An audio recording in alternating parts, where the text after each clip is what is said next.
아버님, 정말 괜찮아요. 제가 혼자서도. 됐다. 너는 가만히 누워만 있어라. 시아버지의 투박한 손이 제 몸 위에 얹어졌어요. 불에 지어 끈을 살짝 내려 어깨선이 드러났을 때 저는 온몸이 긴장되는 걸 느꼈어요. 그의 거친 손가락이 제 맨살 위를 천천히 미끄러지며 내려갑니다. 힘을 빼야 한단다, 그렇게. 따뜻한 오일이 제 등에 떨어지면서 온몸이 오싹해집니다. 시아버지의 무거운 숨소리가 제 귓가에 들리고 그의 체온이 제 등에 전해질 때마다 가슴 깊숙이 알 수 없는 전율이 일어나요. 이게 정말 치료일까요? 좀 더 깊이 들어가야겠어. 그의 손이 허리띠 아래로 스며들 때 저는 입술을 깨물며 견뎌야 했습니다.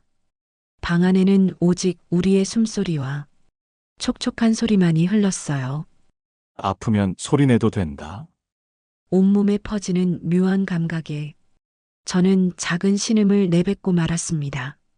그 순간 시아버지의 손이 잠깐 멈췄다가 다시 더욱 깊고 강렬하게 움직이기 시작했어요. 이야기가 궁금하시다면 시작 전 빨간색 구독 버튼과 좋아요, 그리고 알림 설정까지 부탁드립니다. 여러분의 댓글과 관심은 이야기의 힘이 됩니다.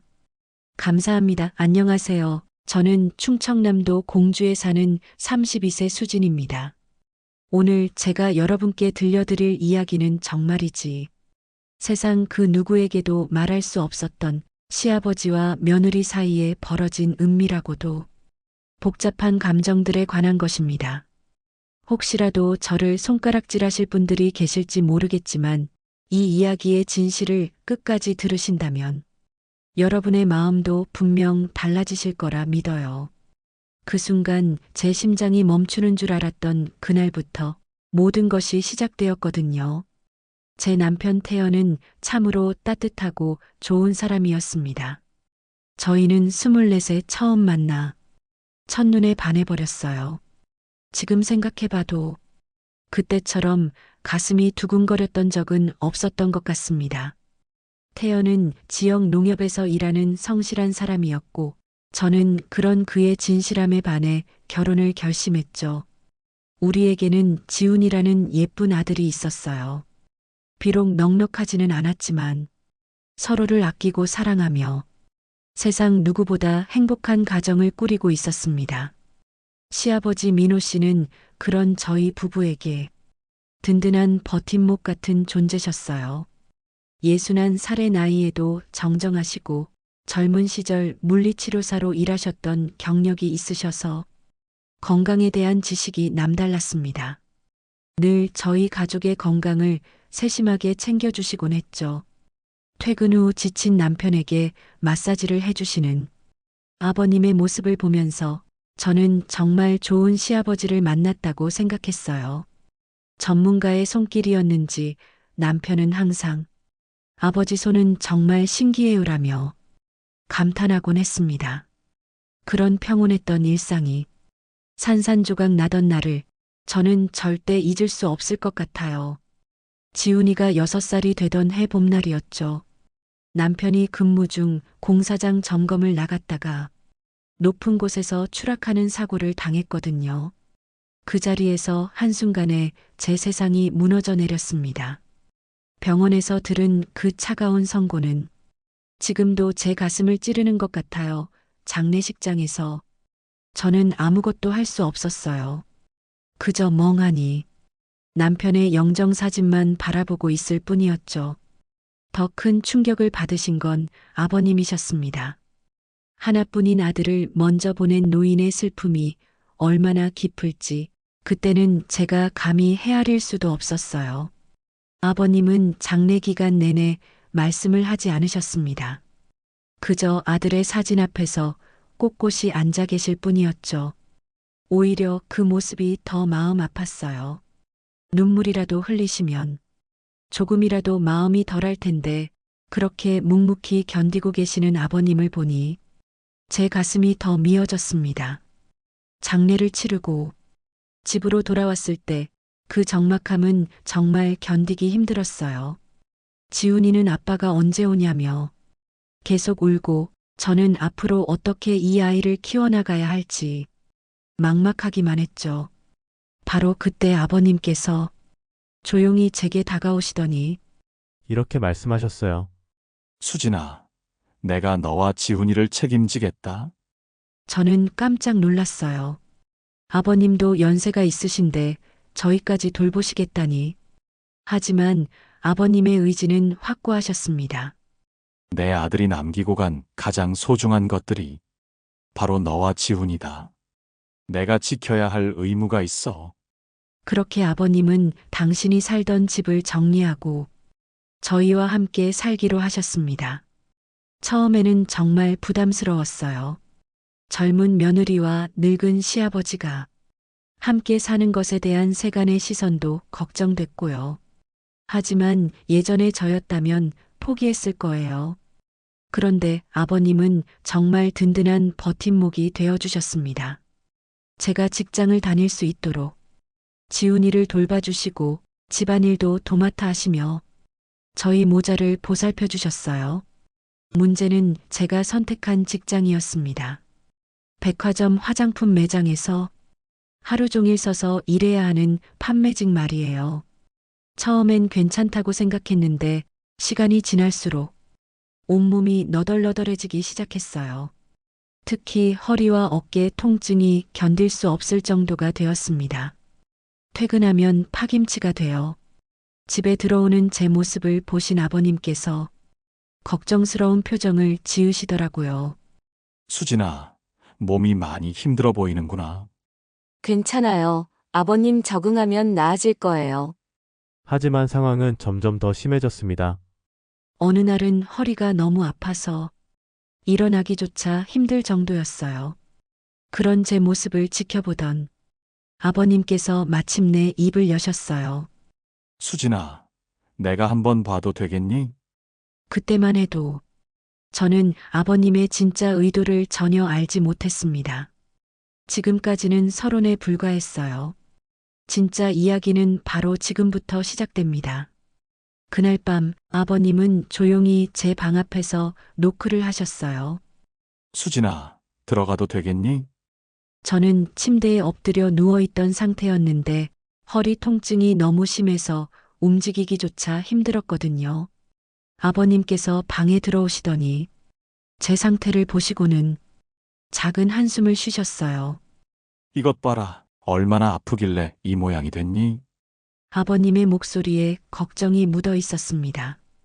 그분은 천천히 제 침대 옆에 앉으시더니 조심스럽게 말씀하셨어요. 수진아, 내가 젊은 시절 물리치료사였던 거 알지? 한번 봐도 되겠니? 그 순간 저는 조금 망설였어요. 아무리 시아버지라고 해도 하지만 통증이 너무 심했고 무엇보다 아버님을 믿었거든요. 네, 아버님 부탁드려요. 아버님은 제 등 위에 손을 올리시더니 천천히 누르기 시작하셨어요. 처음에는 옷 위로 가볍게 만지시더니 점점 깊이 들어가시면서 말씀하셨습니다. 여기 이 부분이 많이 굳었구나. 이대로 두면 정말 큰일 날 뻔했어. 아버님의 손길은 정말 전문가다운 것이었어요.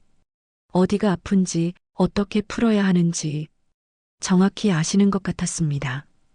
그런데 시간이 지나면서 조금씩 이상한 기분이 들기 시작했어요. 수진아, 옷을 좀 들쳐야겠다. 제대로 보려면 저는 얼굴이 빨갛게 달아올랐지만 고개를 끄덕였어요. 아버님은 조심스럽게 제 상의를 들쳐 올리시더니 등을 드러내셨습니다. 차가운 공기가 맨살에 닿자 온몸에 소름이 돋았어요. 조금 차갑지? 금방 따뜻해질 거야. 아버님의 따뜻한 손이 제 등에 닿았을 때 저는 알 수 없는 전율을 느꼈습니다. 이건 분명 치료였는데 왜 이렇게 이상한 기분이 드는 걸까요? 이 부분이 특히 심하네. 좀 아파도 참아야 해.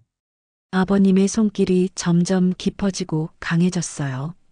저는 베개에 얼굴을 묻고 작은 신음을 내뱉었습니다. 그 소리를 들으신 아버님이 잠깐 멈추시더니 다시 부드럽게 말씀하셨어요.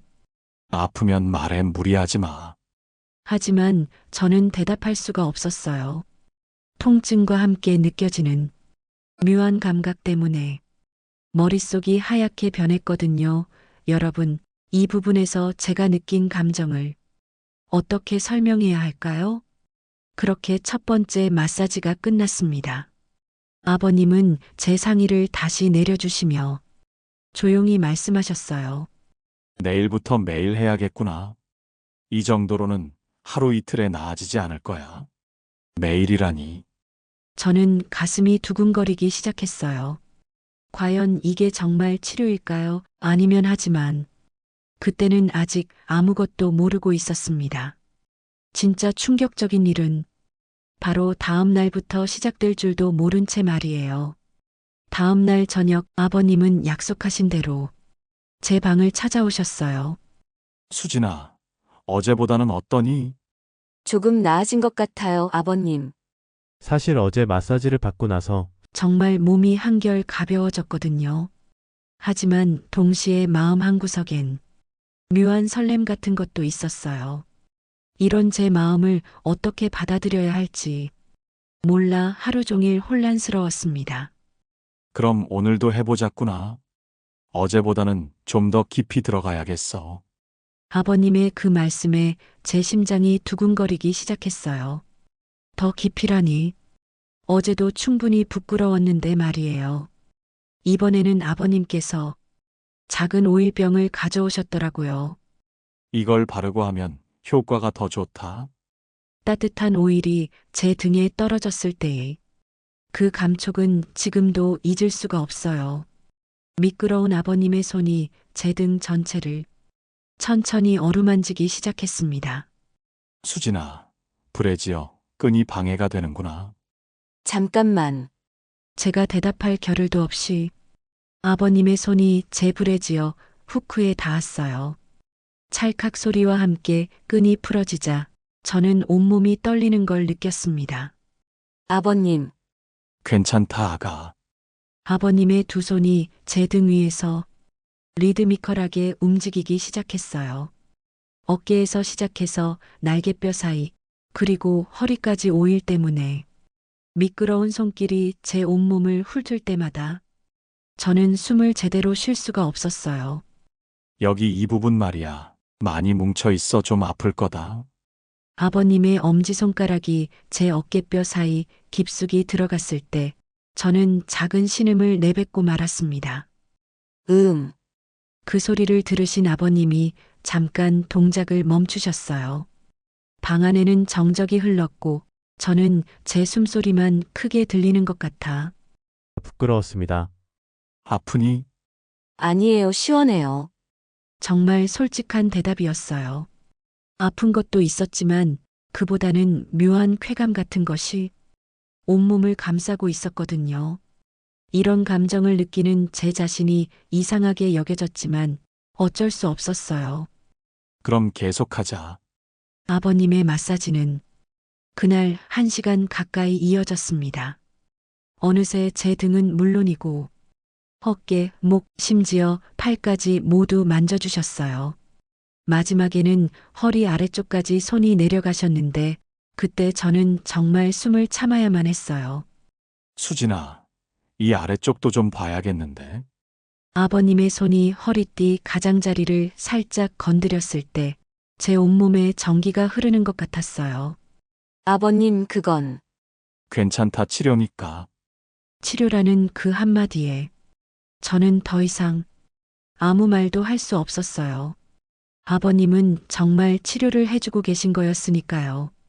그런데 왜 제 마음은 이렇게 복잡한 걸까요?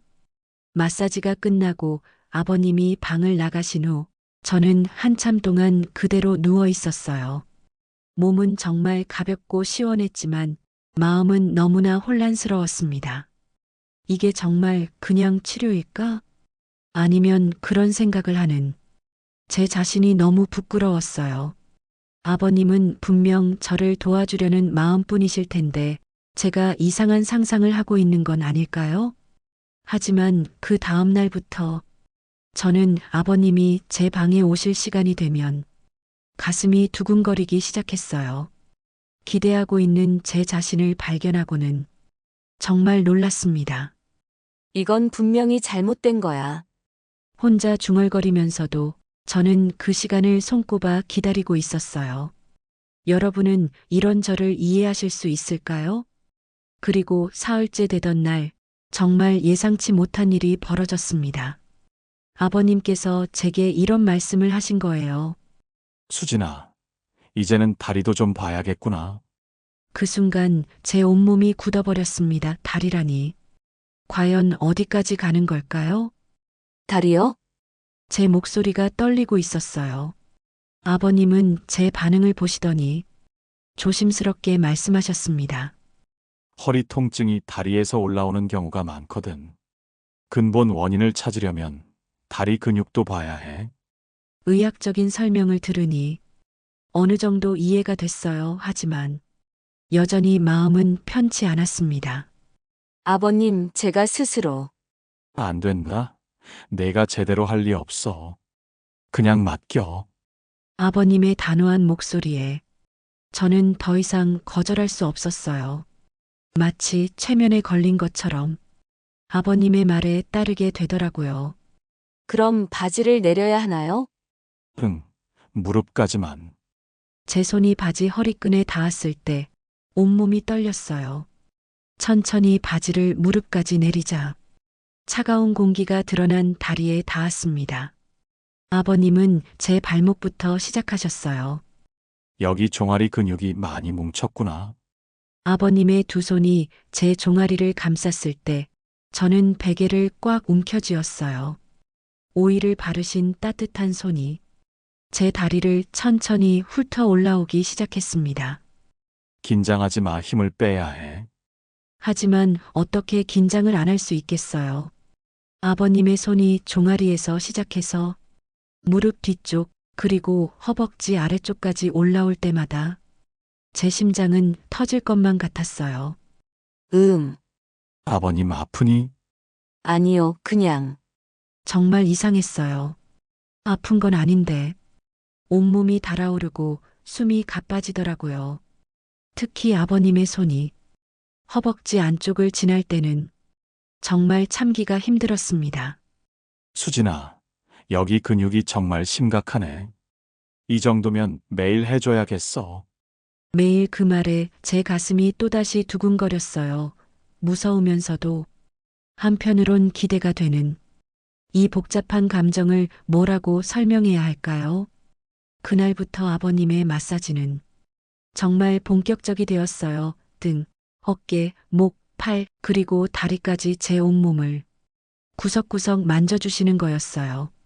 처음엔 정말 부끄러워서 견딜 수가 없었는데 시간이 지나면서 조금씩 익숙해져 갔어요.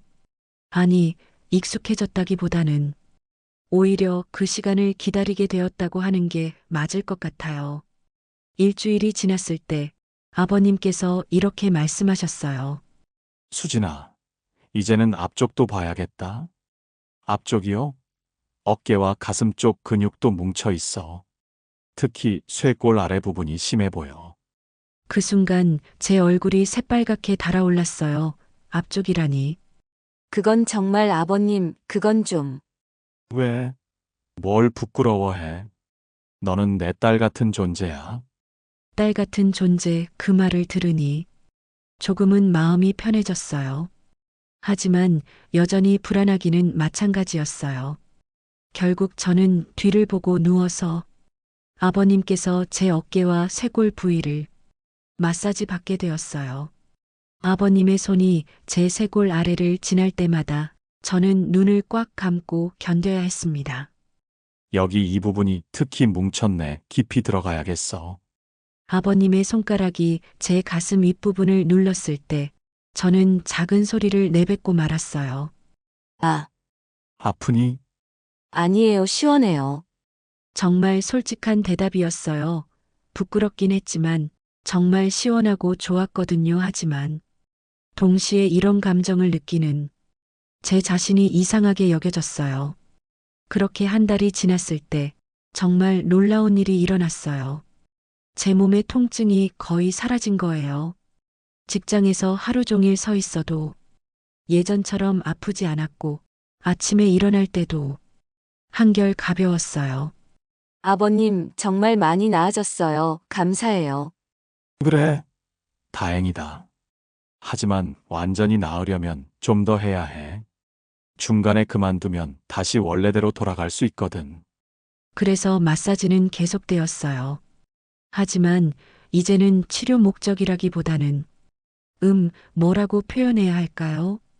저도 모르게 그 시간을 즐기고 있는 제 자신을 발견하게 되었어요. 아버님도 뭔가 달라지신 것 같았어요. 예전보다 더 세심해지시고 마사지 시간도 점점 길어졌거든요. 그리고 가끔씩 제 몸을 바라보시는 아버님의 눈빛이 예전과는 다른 것 같다는 생각이 들었어요. 하지만 그때까지도 저는 아무것도 모르고 있었습니다. 이 모든 것 뒤에 숨겨진 진짜 비밀을 말이에요. 그리고 그 비밀이 밝혀지는 순간 제 인생이 완전히 바뀔 줄은 꿈에도 몰랐어요. 그 비밀이 밝혀진 건 아주 우연한 계기였어요. 어느 날 아버님께서 마사지를 해주시다가 갑자기 아하고 작은 소리를 내셨어요. 뭔가 떨어뜨리신 것 같아서 고개를 돌려보니 낡은 수첩 하나가 바닥에 떨어져 있었어요. 아버님, 이거. 제가 그 수첩을 집어들려는 순간 아버님께서 황급히 말리셨어요. 아니다. 그냥 둬. 하지만 이미 늦었어요. 수첩이 떨어지면서 펼쳐진 페이지에 적힌 내용을 본 순간 제 온몸이 얼어붙었거든요. 그곳에는 제 이름과 함께 날짜별로 뭔가가 빼곡히 적혀 있었어요. 6월 15일, 수진 마이너스, 요추 3, 4번 사이. 근육 경직 심함, 승모근 상부 긴장도 높음. 6월 20일, 수진 마이너스, 이상근 증후군 의심. 둥근 마사지 병행 필요 7월 3일, 수진 마이너스, 흉쇄유돌근 단축 쇄골 하부 근막 유착, 제 손이 덜덜 떨리기 시작했어요. 이게 대체 뭔가요? 아버님, 이게 뭐예요? 아버님은 한참 동안 아무 말씀을 하지 않으셨어요. 그리고 깊은 한숨을 쉬시더니 조용히 말씀하셨습니다. 들켰구나. 아버님, 설명해 주세요. 이게 대체. 앉아라. 수진아, 내가 다 말해주겠다. 아버님의 목소리가 무거웠어요. 저는 옷을 추스르고 아버님 앞에 앉았어요. 아버님은 그 수첩을 손에 들고 오랫동안 바라보시더니 입을 여셨어요.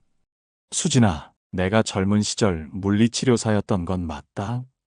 하지만 그냥 평범한 치료사가 아니었어. 무슨 말씀이세요? 국가대표 선수들 담당 치료사였다. 올림픽에도 2번 따라갔었고. 제가 놀란 표정을 짓자 아버님이 계속 말씀하셨어요. 그런데 30년 전 한 선수가 치료 도중 부상을 당했어. 내 실수였지. 그 일로 모든 걸 잃었다. 아버님의 목소리에 깊은 후회가 묻어 있었어요. 그 후로 다시는 남의 몸에 손대지 않겠다고 맹세했지. 그런데요? 너를 보니까 정말 심각한 상태였어. 이대로 두면 디스크로 이어질 게 뻔했거든. 제 머릿속이 하얗게 변했어요. 디스크라니? 처음엔 그냥 간단한 마사지만 하려고 했는데 너무 심각해서 제대로 치료해야겠다고 생각했어. 아버님은 수첩을 펼쳐서 보여주셨어요. 이 기록들을 보면 알 수 있을 거야. 내가 매일 내 상태를 체크하고 치료 계획을 세운 거다. 정말 놀라웠어요. 수첩에는 의학 용어들이 빼곡히 적혀 있었고 제 몸의 어느 부위를 어떻게 치료해야 하는지까지 상세하게 기록되어 있었거든요. 그런데 왜 말씀해 주지 않으셨어요? 아버님이 쓸쓸하게 웃으셨어요. 너무 오래전 일이야. 게다가 자격증도 진작 반납했고 혹시 실수라도 하면 어쩌나 싶어서. 하지만 결과적으로는 많이 나아졌잖아요. 그래, 다행이도 하지만. 수진아, 아버님이 제 손을 잡으셨어요. 내가 점점 욕심이 생겼어. 너를 치료하면서 예전의 실력을 되찾고 있다는 느낌이 들었거든. 그제야 이해가 되었어요. 아버님께서 왜 점점 더 세심해지셨는지, 마사지 시간이 왜 길어졌는지, 사실은 내가 더 필요했을지도 모르겠다. 너를 치료하면서 내 자신도 치유받고 있었으니까. 아버님의 솔직한 고백에 제 눈시울이 뜨거워졌어요. 아버님, 미안하다. 수진아, 내가 너무 이기적이었구나. 저는 고개를 저었어요. 아니에요. 아버님, 저야말로 치료인 줄 알면서도 이상한 감정을 느꼈던 제가 부끄러워요. 그건 자연스러운 거야. 신체 접촉에는 그런 면이 있거든. 그날 밤 저는 아버님의 진짜 실력을 알게 되었어요. 수첩에 적힌 의학 용어들을 인터넷으로 찾아보니 정말 전문적인 내용들이었거든요. 그리고 제 몸 상태에 대한 분석도 정확했고요. 다음 날부터 마사지는 완전히 달라졌어요. 이제는 서로 솔직해졌으니까 아버님도 전문적인 설명을 해주시고 저도 궁금한 걸 물어볼 수 있었어요. 여기는 이렇게 해야 하고 저기는 저렇게. 정말 의사 선생님 같으셨어요. 그제야 깨달았어요. 지금까지 받았던 게 진짜 치료였다는 걸. 하지만 여러분, 이건 단지 시작에 불과했습니다. 진짜 놀라운 일은 이제부터 벌어질 예정이었거든요. 그 놀라운 일이 벌어진 건 바로 다음 주였어요.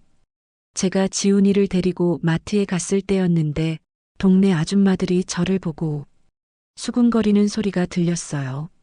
저기 봐. 저 여자 남편 죽은 지 얼마나 됐다고. 시아버지랑 어머, 정말? 그래서 요즘 얼굴이 그렇게 좋았구나.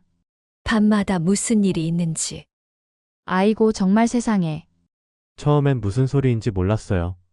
그런데 점점 대화 내용이 구체적으로 들리기 시작했어요. 김 씨 댁에서 봤다는데. 매일 밤 남자 신음소리가. 에이, 설마 그래도 시아버지와 며느리가. 요즘 세상에 뭘 못해. 돈도 없는 과부가 늙은 남자라도 붙잡아야지. 그 순간 제 머릿속이 하얗게 변했어요. 지훈이가 제 손을 잡아당기며 말했어요. 저는 지훈이를 데리고 급히 그 자리를 벗어났어요. 하지만 마음의 상처는 쉽게 가시지 않았어요. 집에 돌아와서도 계속 그 말들이 귓가에 맴돌았어요. 아버님께서 평소보다 일찍 들어오셨는데 제 표정을 보시더니 걱정스럽게 물으셨어요. 수진아, 무슨 일이 있었니?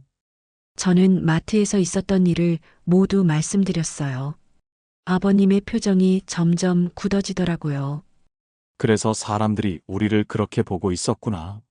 아버님, 저희가 뭔가 잘못한 건가요? 아니다, 우리는 아무것도 잘못하지 않았어. 하지만 문제는 계속되었어요. 며칠 후 지훈이가 학교에서 울면서 돌아왔어요. 제 가슴이 찢어지는 것 같았어요. 순수한 아이에게까지 이런 상처를 주다니. 그날 밤 아버님과 저는 진지하게 이야기를 나눴어요. 아버님, 이러다가 지훈이까지 상처받을 것 같아요. 내 생각도 그래. 그럼 어떻게 해야 할까요? 아버님이 한참을 생각하시더니 말씀하셨어요. 정면으로 맞서자. 네, 사실을 말하는 거야. 내가 전문 치료사라는 걸. 다음 날 아버님은 30년 전 자격증과 상장들을 모두 꺼내셨어요. 그리고 동네 주민들이 모이는 경로당에 가셨어요. 저는 집에서 기다리고 있었는데 1시간 후 아버님께서 돌아오셨어요. 어떻게 됐어요? 다 말했다, 내가 누구인지, 왜 너를 치료해 주는지. 사람들 반응은 어땠어요? 아버님이 쓴웃음을 지으셨어요. 처음엔 안 믿더라. 그래서 실제로 한 명을 치료해 봤어. 정말요? 김씨 아저씨 어깨가 아프다고 하길래 10분 만에 통증이 사라지니까 모두 깜짝 놀라더라.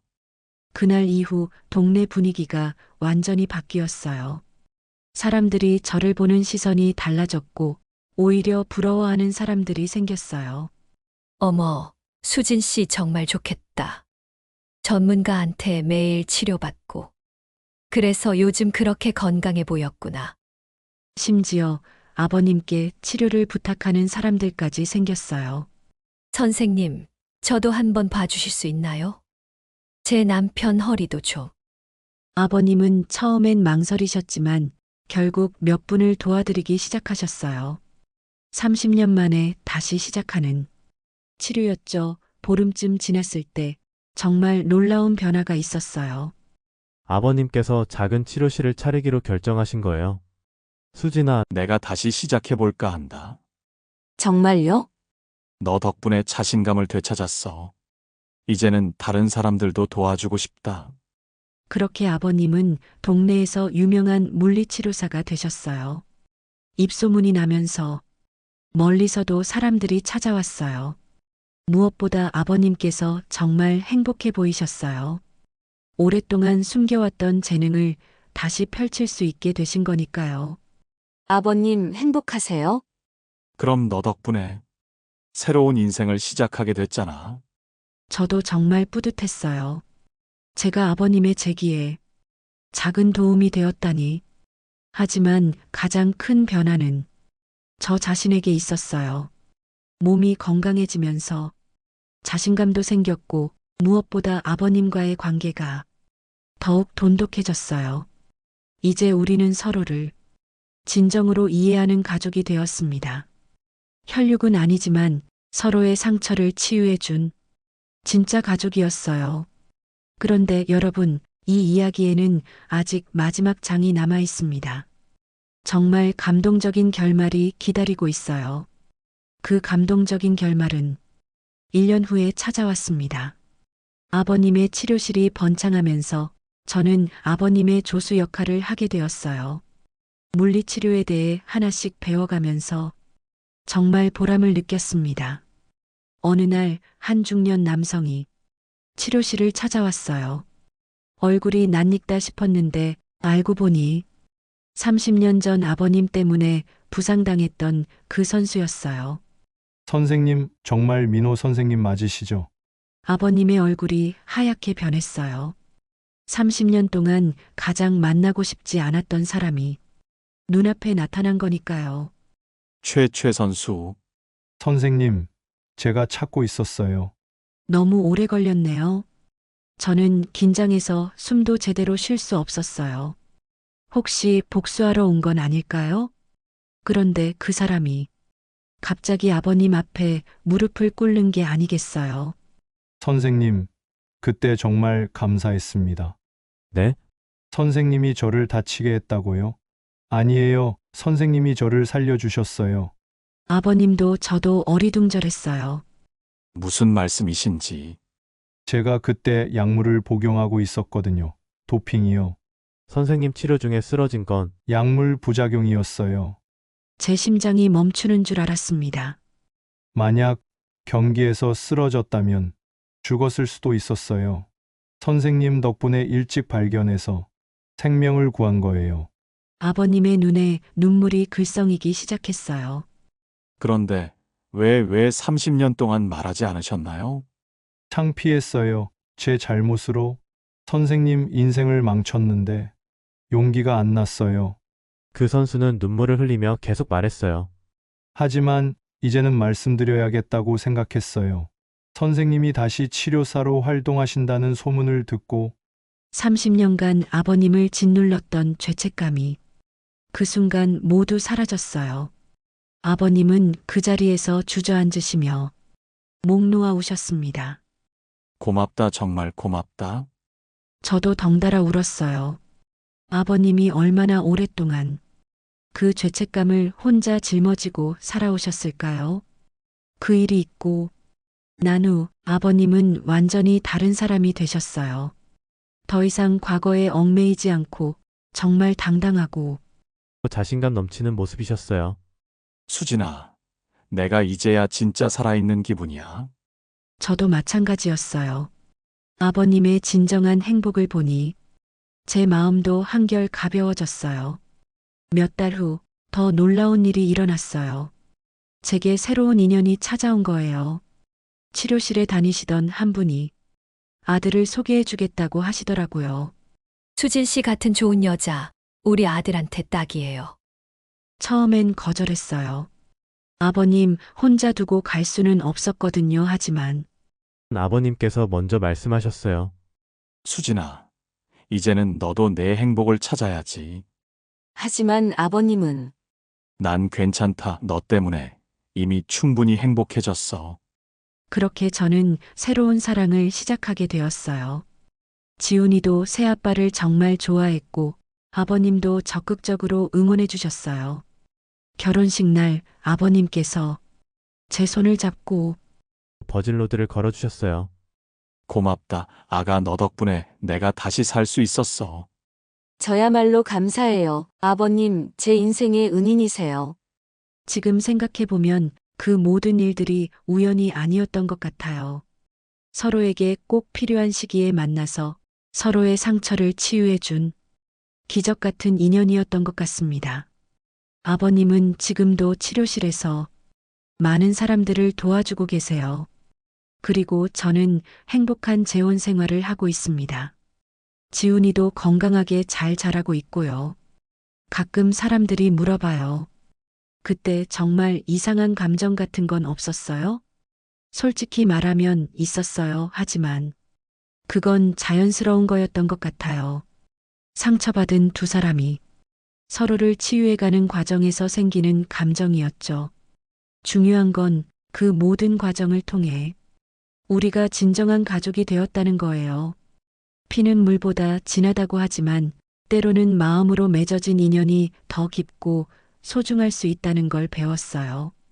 여러분도 혹시 이해하기 어려운 관계나 상황에 처해 계시다면 섣불리 판단하지 마세요. 그 안에는 여러분이 모르는 진실과 사랑이 숨어 있을지도 모르거든요. 무엇보다 서로를 진정으로 이해하고 받아들이려는 마음이 있다면 어떤 오해도 풀 수 있고 어떤 상처도 치유할 수 있다는 걸 믿어주세요. 저와 아버님처럼 말이에요. 때로는 세상의 시선이 차갑고 편견에 가득할 수 있지만 진실은 언젠가 드러나게 되어 있습니다. 그러니 여러분도 용기를 내세요. 여러분의 진실을 당당하게 말할 수 있는 용기를요. 그리고 무엇보다 서로의 아픔을 이해하고 치유해주는 그런 사랑이야말로 이 세상에서 가장 아름다운 것이라는 걸 기억해 주세요. 황혼의 깊이 있는 이야기들을 계속 보시려면 구독과 알림 설정으로 함께 해주세요. 그리고 좋아요로 응원해 주세요. 여러분의 작은 관심이 제가 영상을 제작하는데 큰 힘이 됩니다. 인생의 황혼에서 다시 피는 늦은 사랑, 우리 모두가 경험할 수 있는 외로움, 그리고 용기에 대해 이야기하는 모두의 황혼이었습니다.